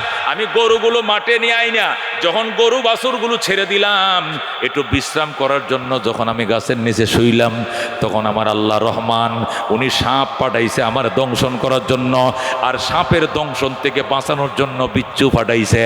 আমার আল্লাহ যে রহমান, যেটা আমি আগে বিশ্বাস করি নাই, আমার মুসলমান ভাই বিশ্বাস করত, আমি হিন্দু বিশ্বাস করি নাই, আমাকে আল্লাহ বিশ্বাস করানোর জন্য আপনার মতো আল্লাহর ওলিকে সাক্ষী বানায়া ঘটনাটা ঘটাইছে, আর কিছু নয়। আল্লাহু আকবার। জুন্নুন মিস্ত্রি রহমতুল্লাহ আলাই কয়, যদি এইটাই হয় তোর বিশ্বাস, তাহলে তুই রহমান মানুষ নিকো মানি, তাহলে কি করবি? কয় পরায়দিন আশহাদু আল্লাহ ইলাহা ইল্লাল্লাহ ওয়া আশহাদু আন্না মুহাম্মাদান আবদুহু ওয়া রাসূলুহু। ওই রাকাল সাথে সাথে কালমা পড়ে মুসলমান হয়ে যায়। বলে আল্লাহু আকবার। রাকালটা মুসলমান হয়ে রাত্রিবেলায় বাড়িতে গেছে, যাওয়ার পরে তার বাবা মারে ডাক দেয়, কয় বাবা এটা তোমার শেষবারের মতো দেখেলো সন্তান, শেষবারের মতো আদর করে দাও সন্তান। আজকে থেকে আমি কালমা পড়েছি, আমি মুসলমান হয়েছি, আমি রহমানের পরিচয় পাইছি, আমি রহমানের ছায়াতলে চলে গেছি, আমি দেব দেবতা ঠাকুর মন্দির মানি না। যেরকম আল্লাহু আকবার। দুস্থ ছেলেটা কালমা পরে মুসলমান হয়ে গেছে। ও দুস্থ তারে কয় রহমান। আজকে অনেক সময় আমরা বলি আল্লাহ গেছে কই? আল্লাহকে আমগো দোয়া কবুল করে না, আল্লাহ শুধু ওই আম করে মায়ের খাওয়াইতেছে, আর ইহুদিদেরকে দামি দামি অস্ত্র দিতেছে, হিন্দুস্তানে মসজিদ সব ভেঙ্গে লাইতেছে, ইন্ডিয়ারা মাদ্রাসা সব ভেঙ্গে ফেলতেছে, ওয়াকফ বিল বাতিল করে হাজার হাজার হিন্দুকে মারতেছে। খোদায় কই? খোদাকে আমাদের শক্তি নাই, খোদাকে আমাদের দোয়া কবুল করে না, বলে কিনা? বলে কিনা? এর জবাব হলো আল্লাহ বলে আমি রহমান। এটা বিচারের জায়গা নয়, বিচার হবে পরকালে। এটা উন্মুক্ত ময়দান, এটা পরীক্ষার হল। পরীক্ষা দিতে পারে তারাও হলে যাবে, যারা লিখতে পারে না তারাও হলে যাবে। লেখা না লেখা দুইটার অধিকার আছে। রেজাল্ট যেদিন পাস হবে, যারা পাস করবে তারা পরের ক্লাসে উঠবে, যারা ফেল করবে এই ক্লাসেই থাকবে, সামনে আগাইতে পারবে না। কথা ঘন্টে কেরা? আল্লাহ ডাক দেয়া আর রহমান, পরম করুণাময় আল্লাহ, পরম করুণাময় আল্লাহ। যেরকম সুবহানাল্লাহ। আল্লাহ পরম করুণাময়, তার করুণার কোনো আইল কুটা নাই, দাড়ি ক্ষমা নাই। ইমানদারের উপর তার দয়া, বেঈমানের উপর তার দয়া। দুনিয়া হিসাবে ইসরায়েলও আল্লাহ খাওয়াইবে, দুনিয়ার হিসাবে ফিলিস্তিনকে আল্লাহ খাওয়াবে। বৃষ্টি হলে ইসরায়েলে হবে, আর বৃষ্টি হলে বাংলাদেশে হবে, ইন্ডিয়াতে হবে। তুফান আইলে তাদের দেশে হবে, আমগো দেশে হবে। ফসল তাদের দেশে হবে, আমাদের দেশে হবে। আম তাদের গাছেও ধরবে, আমাদের গাছেও ধরবে। এখানে ইমানদার বেঈমানের বিবেচনা নাই, ইমানদার বেঈমানের বিবেচনা হবে পরকালে। কথা কোন ঠিক কিনা? হযরতে মূসা আলাইহিস সালামের জামানায় বনি ইসরাইলের যুগে এক বিধবা নারীর বাড়িতে তুফান আসছে, আইসা এলাকার অনেক ঘর বাড়ি ফেলে দিয়েছে। প্রচন্ড তুফান, ঘূর্ণিঝড় আইসা যখন এলাকার ঘর বাড়ি ফেলে দিয়েছে, একটা বিধবা নারী তার ঘরটাও ফেলে দিয়েছে। বিধবা নারী সকালবেলায় মূসা নবীর কাছে যে বিচার দেয়, ওগো আল্লাহর নবী, মূসা কালিমুল্লাহ মানুষের ঘরটি খোদায় ফেলছে, ঠিক আছে, তাদের ঘর বানান না লোক আছে, কিন্তু আমি বিধবা নারী, আমার স্বামী নাই, আমার সন্তান নাই, আমার আত্মীয় স্বজন নাই, আমার দেবর নাই, আমার বাসুর নাই, আমার বাসজার নাই, বাসুব নাই, আমার ঘরটা কে বানবে? আল্লাহ আমার ঘরটা ফাললো কেন? মূসা আলাইহিস সালাম কো ঠিক আছে, আল্লাহর কাছে এই ব্যাপারে আমি দরখাস্ত করতেছি। আল্লাহর নবী মূসা কালিমুল্লাহ আল্লাহর কাছে দরখাস্ত করে, আল্লাহ গত রাত্রে যে তুফানটা দিছিল কে? আমি দিছি। ঘর বাড়ি ফেলছেন কতগুলো? অনেক ঘর বাড়ি ফেলছি। আচ্ছা সব ঘর বাড়ি ফেলছেন, অসুবিধা নাই, কিন্তু বিধবা নারীর ঘরটা ফেললেন কেন? আল্লাহ কো সমস্যা কি? কো সমস্যা হইল সবাই তো ঘর বাঁধতে পারবে, এই বুড়ির তো ঘর বাঁধতে দেওয়ার মতো কোনো লোক নাই, এর ঘরটা না ফালাইতেন? আল্লাহ কো কেমনে? কো তুফানটা ওই সাইডে একটু ঘুরায় নিতেন যাতে বুড়ির ঘরে না লাগে। আল্লাহ কো দুনিয়া সবার জন্য সমান, রহমতের ফয়সালা সবাই পাবে, আর আযাবের ফয়সালা সবাই পাবে। পরকালে শুধু ঈমানদাররা জান্নাতে যাবে। যেরকম সুবহানাল্লাহ। আল্লাহ নবী মূসা কালিমুল্লাহ কো তাহলে ঈমান আইনা এই বেচারি লাভটা কি হইছে? তার ঘরটা যদি রক্ষা না হয়, আল্লাহ ডাক দেয়া কয় ঈমান আনছে তুফান থেকে বাঁচার জন্য নয়, ঈমান আনছে তুফান থেকে বাঁচার জন্য নি। কয় আমরা 5 ওয়াক্ত নামাজ পড়ে, আমগো চেয়ারম্যান সাহেব 5 ওয়াক্ত নামাজ তকবীরের সাথে পড়ে, এরপরে চেয়ারম্যানের বিঘায় হইছে 11 মন, আর হয় যেটা নামাজ পড়ে না হের জমিনে বিঘা হইছে 17 মন। এটা কি কাম হইলো? তোর নামাজ গেল কই? আল্লাহ ডাক দেয়া কয় তোর নামাজের বদলায় কি তুই দান চাসনি? তোর নামাজের জন্য তোর দান দেই নাই, তোর নামাজের জন্য তোর জন্য জান্নাত রেখে দিছি। কথা ঠিক কিনা? নামাজের পরিবর্তে তুই খেতে দান শেষ গিল্লি গা, নামাজের বিনিময়ে কি দানের জন্য কি নামাজ পড়ি? দানের জন্য নামাজ পড়ি, নারকেলের জন্য নামাজ পড়ি, নাকি আমের জন্য নামাজ পড়ি, নাকি দোকানে বেচা কেনার জন্য নামাজ পড়ি? নামাজ পড়ি জান্নাতে যাওয়ার জন্য। কথা কোন ঠিক কিনা? দোস্ত, আল্লাহ নবী সাল্লাল্লাহু আলাইহি সাল্লাম ডাক দেখো, আল্লাহ আমাকে বুঝায় বলেন। আল্লাহকে বুঝায় বলবো, আপনি দাঁড়ায় থাকেন। মূসা কালিমুল্লাহ কানে মোবাইল নিয়ে দাঁড়ায় রয়েছেন। হঠাৎ করে আল্লাহ হুকুম করছেন, পিঁপড়ারে পিঁপড়ারে 10,000 পিঁপড়া। মূসা নবীর ডাইন পায়ে উঠবে 5,000, বাম পায়ে উঠবে 5,000, 10,000 পিঁপড়া ঢুকবে, উইটা এই পায়ে 10টা কামড় দিবে, এই পায়ে 10টা কামড় দিবে। পিঁপড়া কো ঠিক আছে। আল্লাহ ডাক দে, খবরদার বেশি কামড় দিস না, সব মিল্লা কামড় দিলে আমার নবী মরে দেব, মরে দেব। সবাই কামড় দিস না। কামড় দিবে কয়টা? এই পায়ে 5,000 পিপিলিকা, ওই পায়ে 5,000 পিপিলিকা উঠছে, উইটা এই পায়ে কামড় দিছে 5টা, এই পায়ে কামড় দিছে 5টা। যেই মাত্র কামড় দিছে ভাই 20 পিঁপড়া, লাল পিঁপড়া যেই কামড়টা দিছে, মূসা নবী মোবাইল ডিল মারে ফালায় থুইয়া পিঁপড়া ডলা শুরু করছে, ডলিয়া 5,000 পিঁপড়া সব মাইরে ফেলাইছে। আল্লাহু আকবার।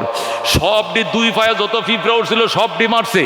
আল্লাহ তাআলা ফোন করতেছে, মোবাইল কল দিতেছে, মূসা কল ধরে না, শুধু পিঁপড়া মারে। অনেকক্ষণ পরে কল ধরে কয় হ্যালো।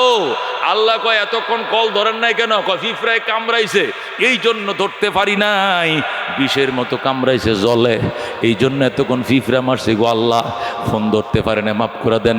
আল্লাহ কয় পিঁপড়ার এত বড় সাহস, আমার নবীর কামড়টা দিল বিচার হবে। কয়টা কামড় দিছে? কয় 4-5টা কামড় দিছে এই পায়ে, 4-5টা দিছে এই পায়ে। মারছেন কয়টা? কো সবটি মেরে লাইছি। কে সবটি মারবেন কেন? কামড় দিছে 5টা, মারবেন 5টা, কামড় দিছে 10টা, ডলা দিয়ে মারবেন 10টা। 10,000 পিঁপড়া সবটি মারলেন কেন? মূসা নবী কো আল্লাহ এতক্ষণে বুঝছি বুড়ির ঘরটা কেন ফেলাইছো। আল্লাহু আকবার। 5টা কামড় দিছে, ডলা ছুটে 5,000 যেমনে মারছি। সমাজে অপরাধ করে 5টায়, গাঞ্জা খায় 5টায়, সুদ খায় 5টায়, জেনা করে 5টায়, মাগিবাজি করে 5টায়, কিন্তু আল্লাহ যখন আযাব দেয় ডলা দিয়া 10,000 মাইরে ফেলায়। কত ঠিক কিনা? এটাই হইল দুনিয়া। কতক্ষণ ঠিক কিনা? এই জন্য আল্লাহ ডাক দেয়া আর রহমান, পরম করুণাময় আল্লাহ, আল্লামাল কোরআন, কোরআন শিখাইছে, খালাকাল ইনসান, মানুষ বানাইছে। আল্লাহু আকবার। আল্লাহ রাব্বুল আলামিন কোরআন শিখাইছেন, মানুষ বানাইছেন। মুফাসসিরিনে কেরাম বলেন আল্লাহ এখানে উল্টা করছেন, দেখা যায় আসলে বলার দরকার ছিল খালাকাল ইনসান আল্লামাল কোরআন, তিনি মানুষ বানাইছেন, কোরআন শিখাইছেন, এমন বলার দরকার ছিল। কিন্তু বলছেন কোরআন শিখাইছেন, মানুষ বানাইছেন। কোরআন শিক্ষা আগে না মানুষ বানানো আগে? জোরে কোন, কে আগে? মানুষ বানানো আগে, কোরআন শিক্ষা পরে। কিন্তু আল্লাহ কোরআন শিক্ষার কথা আনছে আগে। খালাকাল ইনসান আল্লামাল কোরআন, খালাকাল ইনসান, আল্লাহ কোরআন শিখাইছেন, মানুষ বানাইছেন। কোরআন শিক্ষার কথা আগে আনছেন, মানুষ বানানোর কথা পরে আনছেন। তার কারণ কি? মুফাসসিরিনে কেরাম বলেন কোরআন এমন একটা কিতাব, এটা ছাড়া কোনো মানুষ মানুষ হইতে পারে না। কথা কোন ঠিক কিনা? কোরআন ছাড়া কোনো মানুষ মানুষ হইতে পারে না। কোরআন যাদের ভিতরে নাই, ওই বেঈমান, ওই নেতানিয়াহু, এটা দেখতে দেখা যায় মানুষ, এটা জাহান্নামের কীট। কথা কোন ঠিক কিনা? ওই যে হিন্দুস্তানে আছে কি তা নাম, মনমোহন সিং, আর কি আছে, আর কি আছে, মোদি, এটা কষায়। এটা কি কষায়? আল্লাহ কুত্তাও যদি আমাদের চোখের সামনে মারা যায়, কেউ কেউ করে কান্দে, কুকুরটাকে আমরা আগুন দিয়ে ফুরাইতে পারবো না। এটা কুত্তার বাচ্চা যদি পানিতে পড়ে যায়, সাতজনে যায় বাচ্চাটাকে উঠায়, জীবন রক্ষা করো। কথা কোন ঠিক কিনা? অথচ মানুষকে পাখির মতো গুলি করে মারছে। এই পাষাণ্ডদের হৃদয় একটু ঘামে না, কারণ এরা আসলে মানুষ না, এরা শিয়াল, কুকুর, জানোয়ারের চেয়েও খারাপ। ঠিক কিনা? আল্লাহ বলে ওয়ালাকাদ যারানা লি জাহান্নামা কাসীরাম মিনাল জিন্নি ওয়াল ইনস, আমি জাহান্নাম দেওয়ার জন্য অনেক জিন ইনসানকে বানাইছি। লাহুম কুলুবুন লা ইয়াফকাহুনা বিহা, এদেরকে আত্মা দিয়েছে, আত্মা দিয়ে তারা সত্য জিনিসটা অনুধাবন করে না।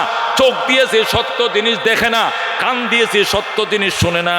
উলাইকা কাল আনাম, এরা জানোয়ার, এরা চতুষ্পদ জানোয়ারের মতো, এরা কুকুরের মতো, এরা শুয়োরের মতো।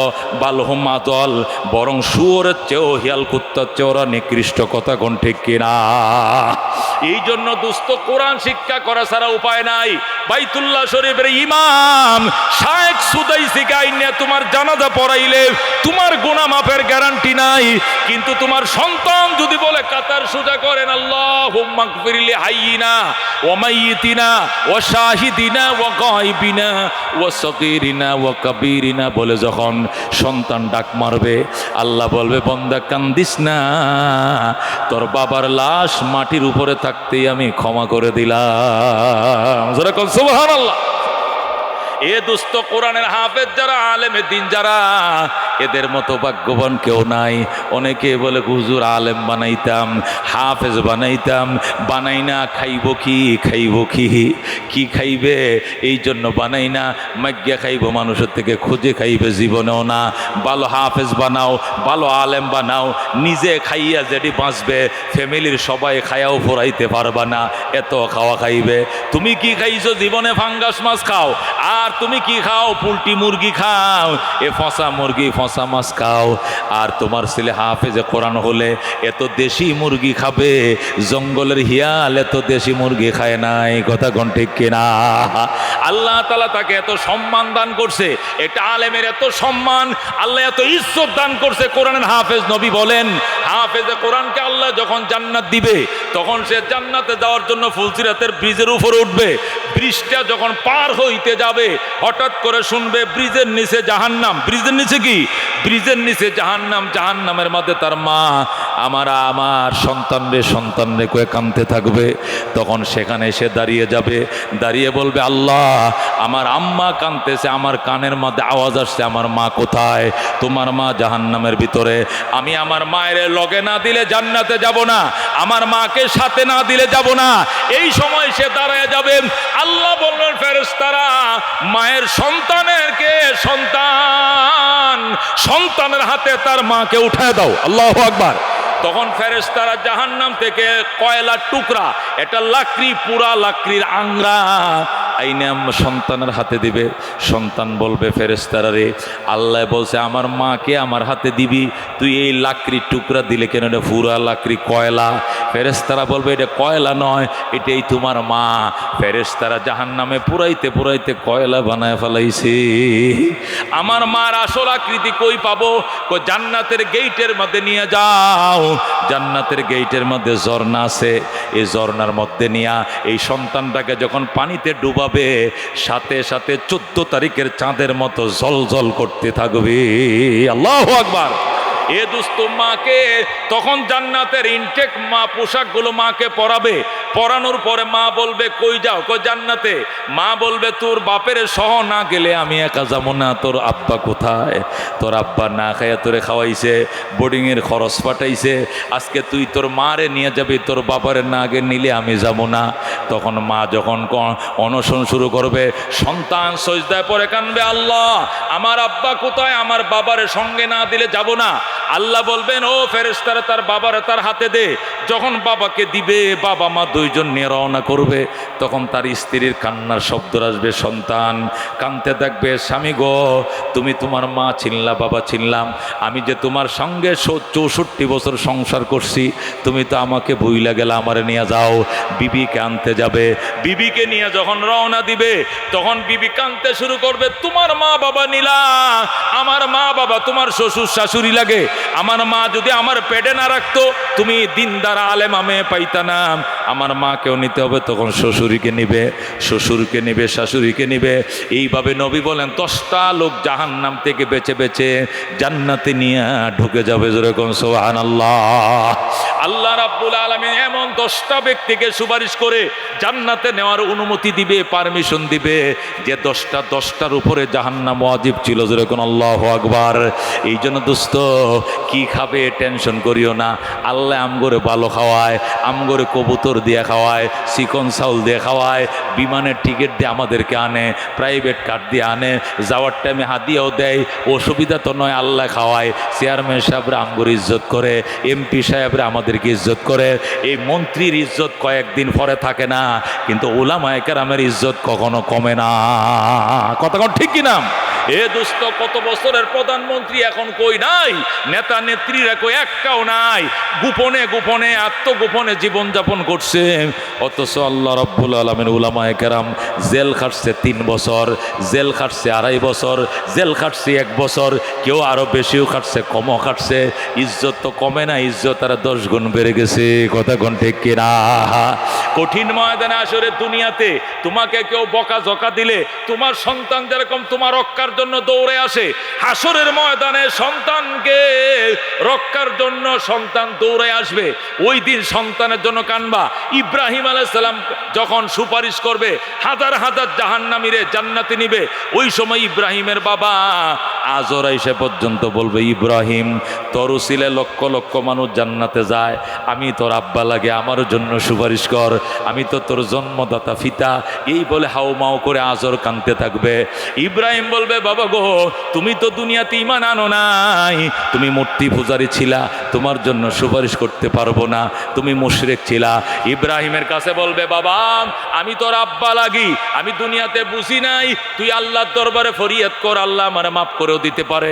ইব্রাহিম আল্লাহর দরবারে যায় বলবে, আল্লাহ আমার বাবা আজর, আমার বাবারে ক্ষমা করে দাও, লক্ষ লক্ষ মানুষকে সুপারিশ করে জান্নাতে নিলাম, আমার বাবা জাহান্নামে গেলে আমার কলিজা আগুন জ্বলে যাবে, বাবাকে দাও।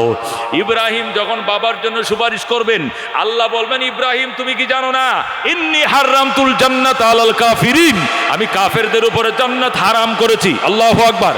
তোমার বাপ বেঈমান, এই মূর্তি পূজারী ছিল, তাকে আমি জান্নাত দেব না, মূর্তি পূজারী জান্নাত হারাম। ইব্রাহিম বলবে, আল্লাহ গো কথা তো ঠিক আছে, আমার বাবা মূর্তি পূজারী, কিন্তু তারপরেও তো আমার আব্বা লাগে, এটা জাতির পিতার বাপ লাগে, ইব্রাহিম খলিলুল্লাহর আব্বা লাগে, আমার দিকে তাকায় মাফ করে দেন। আল্লাহ বলবে, খবরদার আরেকবার যদি তোমার বাবার কথা বলবা তাহলে অসুবিধা হবে। আল্লাহর খলিল ইব্রাহিম বলবেন, তওবা তওবা, আমি বেঈমানের জন্য আর সুপারিশ করব না। আয়েশা বলবে, বাবা অনেক চেষ্টা করেছি, তোমাকে পার করতে পারলাম না, আমারে ক্ষমা করে দিও। আজর আবার কাঁদতে থাকবে, ইব্রাহিম আবার যায় বলবে, আল্লাহ আমি শেষবারের মতো সুপারিশের জন্য আসলাম, আমার আব্বাকে আপনি মাফ করে দেন। আল্লাহ রাব্বুল আলামিন বলো, ইব্রাহিম তুমি একটা কথা বারবার কেন বলছো? আমার মায়া লাগে আমার বাবা, আমার মায়া লাগে, দয়া করে আমার বাবারে মাফ করে দেন। আল্লাহ বলবেন তুমি উপরের দিকে তাকাও। ইব্রাহিম উপরের দিকে তাকাবেন, আল্লাহ 1 সেকেন্ডের ভিতরে আজরকে গুইসাপ বানায় ফেলবে। নাউজুবিল্লাহ। গুইসাপ হাদিস শরীফে হয়তো আনাস ইবনে মালিক থেকে বর্ণিত, মিশকাত শরীফের হাদিস, সেকেন্ডের ভিতরে এই আজর, ইব্রাহিমের পিতা আজর গুইসাপ হয়ে যাবে, মরা গুইসাপ, গুইল হয়ে যাবে, গুইসাপ হয়ে যাবে, মরা, পোকামাকড় উঠবে, দুর্গন্ধে এলাকায় দুর্গন্ধ হয়ে যাবে। হযরতে ইব্রাহিমকে আল্লাহ বলবেন এবার নিচের দিকে তাকাও। ইব্রাহিম নিচের দিকে তাকাইবেন, তাকায় দেখবেন একটা মরা গুইসাপ পড়ে রইছে। আল্লাহর খলিল বলেন, ইব্রাহিম বলবেন হে ফেরেশতারা মরা গুইসাপটা সরা, এটা জাহান্নামের আগুনে ফেল। ফেরেশতারা ফালতে দেরি করবে, হযরত ইব্রাহিম নিজের হাতে ধরে এই গুইসাপটারে জাহান্নামে ফেলে দিবে। নাউজুবিল্লাহ। আল্লাহ বলবেন, ইব্রাহিম এতক্ষণতেই বাবার জন্য এত কান্নাকাটি করলাম, বারবার সুপারিশের জন্য আসলা, আর এখন নিজের হাতেই বাবাকে জাহান্নামে ফেলে দিলা।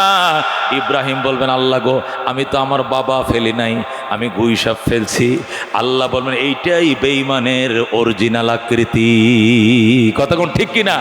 এই হাদিসটা এনে আল্লাহ নবী বুঝাইছেন, উম্মত সন্তান দুনিয়াতেও যেরকম আশা ভরসা করে বাপে, আমার সন্তানটা যদি ব্যারিস্টার হইতো, আমার ছেলেটা যদি ওসি হইতো, আমার ছেলেটাকে যদি এসপি বানাইতে পারতাম, আমার ছেলেটাকে যদি এমবিবিএস ডাক্তার বানাইতে পারতাম, আমার ছেলেটাকে যদি বিদেশ পাঠাইতে পারতাম, আমার জীবন ঘুরে যাইতো।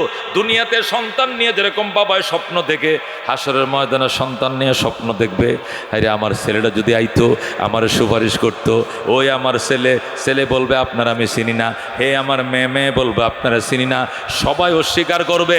ওই সময় আলেমে দিন বলবে, আঙ্কেল আপনি টেনশন করিয়েন না, আপনি এখানে দাঁড়ান, আপনার জন্য আল্লাহর দরবারে সুপারিশের জন্য সিজদায় পড়ে যাব। আল্লাহু আকবার। তখন উলামায়ে কেরাম সুপারিশে পড়বে, আল্লাহ গো তোমার বান্দারা তুমি মাফ করে দাও, তার 3টা ছেলে ছিল পরিচয় দেয় নাই, তার 4টা মেয়ে ছিল পরিচয় দেয় নাই, অসহায় দাঁড়িয়ে রয়েছে, আমি তার জন্য সিজদায় পড়েছি, আল্লাহ আমার সুপারিশ কবুল করে তোমার বান্দাকে জান্নাত দাও। আল্লাহ সাথে সাথে সুপারিশ কবুল করে জান্নাতের মেহমান বানাবেন। আল্লাহু আকবার। এই জন্য দুস্থ আলেমের বাবা কারা কারা হতে চাও হাত বাড়াও, লিল্লাহ তাকবীর। আলেমের বাবা হতে চাও ইনশাআল্লাহ, এমন দোয়া করব, এমন মোনাজাত করব, আল্লাহ যেন হাফেজের বাবা হওয়ার পর মৃত্যুবরণ করা, জোরে কোন আমিন। এমন দোয়া করব আল্লাহ যেন আলেমের বাবা হওয়ার তৌফিক দেয়, হাফেজের বাবা হওয়ার তৌফিক দেয়। এই মোনাজাতে কারা কারা শরীক হতে রাজি আছেন হাত বাড়ান, আল্লাহু তাকবীর, আমিন, আল্লাহুম্মা আমিন। রব্বানা ইয়া রব্বানা মাফ করে দেন আপনি আমাদের গুনাহ। গুনাহগার তুহি রহিম তুহি রহমান তো গফফার। আলহামদুলিল্লাহিল্লাযী হাদানা লিহাযা ওয়া মা কুন্না লিনাহতাদিয়া লাউলা আন হাদানাল্লাহ। রব্বানা যালামনা আনফুসানা ওয়া ইল্লাম তাগফির লানা ওয়া তারহামনা লানাকুনান্না মিনাল খাসিরিন। রব্বানা ফাগফির লানা যুনুবানা ওয়া কাফির আন্না সাইয়্যাতিনা ওয়া তাওফানা মা'আল আবরার। রব্বিগফির লি ওয়া লিওয়ালিদাইয়া ওয়া লিল মুমিনিনা ইয়াওমা ইয়াকুমুল হিসাব। রব্বিরহামহুমা কামা রাব্বায়ানি সগীরা। ইয়া আল্লাহ আপনার শাহী দরবারে হাত বাড়াইছি, বামন শাতা আশরাফুল মাদ্রাসার মাহফিল, আল্লাহ তুমি মাহফিলকে কবুল করে লও, আল্লাহ তোমার শাহী দরবারে মঞ্জুর করে লও।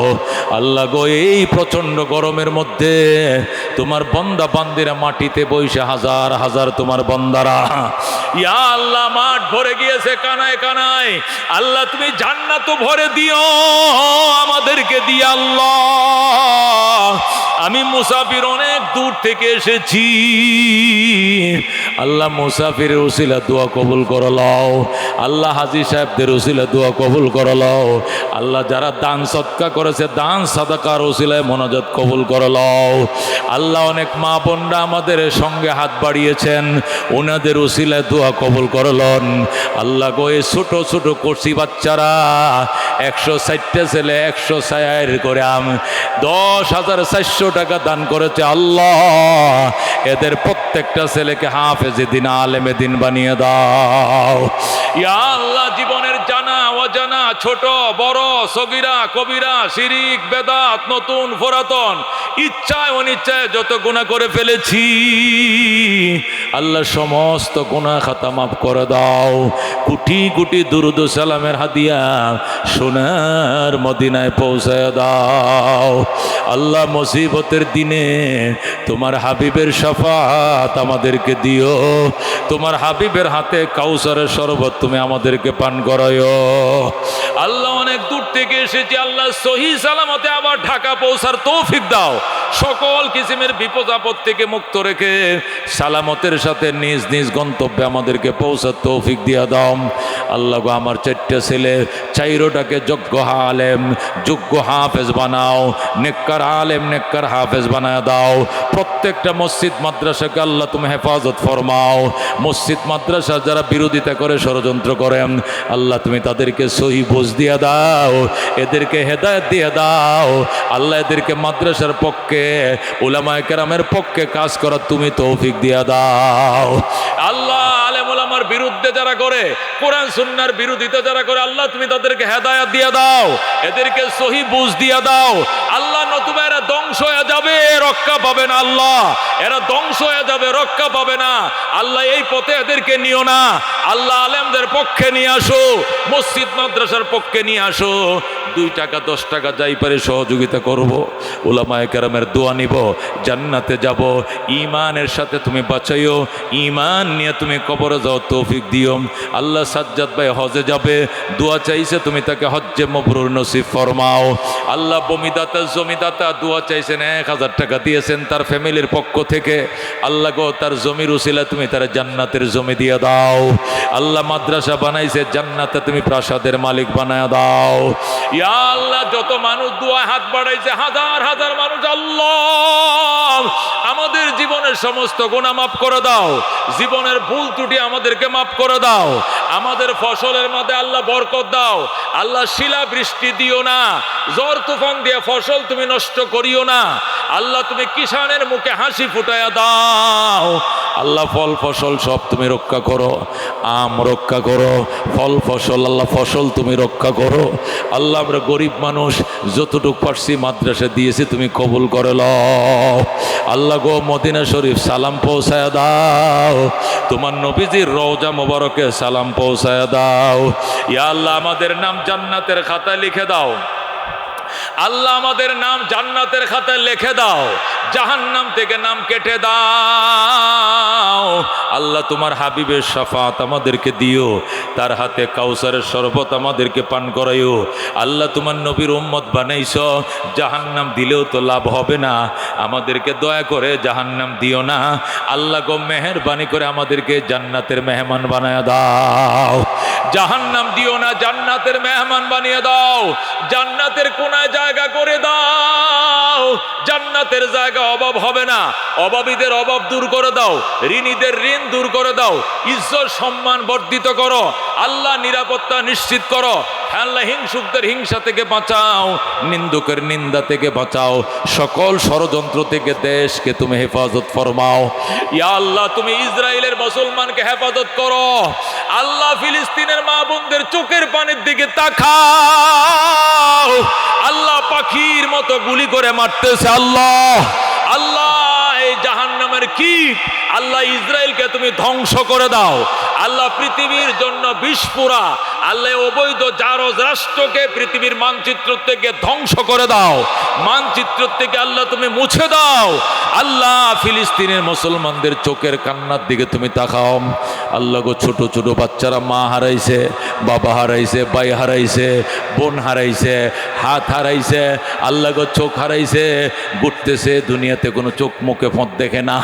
আল্লাহ অসহায় ফিলিস্তিনে বাচ্চাদের দিকে তুমি তাকাও, আল্লাহ এদের চোখের পানির দিকে তাকায়া আল্লাহ গো মেহেরবানি করে ফিলিস্তিনকে তুমি হেফাজত ফরমাও।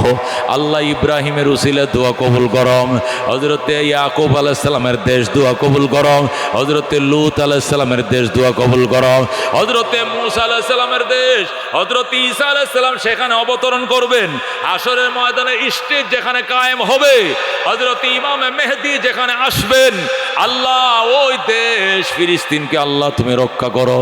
হিন্দুস্তানের মুসলমানদেরকে বাঁচাও, মসজিদ ভেঙ্গে ফেলতেছে, মাদ্রাসা গুড়িয়ে দিচ্ছে, আল্লাহ জালেমদের থেকে আল্লাহ তুমি মুসলমানদেরকে হেফাজত ফরমাও। এ জীবনে না করিলাম বন্দিগি, গুনাহ করে কাটাইলাম জিন্দেগি, গুনাহ করে কাটাইলাম জিন্দেগি, তওবা করে আবার তওবা ভাঙ্গিলাম, অবশেষে খাঁটি তওবা করিলাম, অবশেষে খাঁটি তওবা করিলাম। তুমি যদি মাফ না করো আল্লাহ বান্দারে, বলো তোমার বান্দা যাবে কার কাছে। তুমি যদি মাপ না করো আল্লাহ হাশরে, বলো তোমার বান্দার কি উপায় হবে। কবরে হাশর আরো আল্লাহ মিজানে পার করিয়া দিয়েন গো আল্লাহ নিজ গুণে। বাবা নাই যার মাও নাই যার সংসারে, দুঃখ কষ্ট দিও না গো কবরে।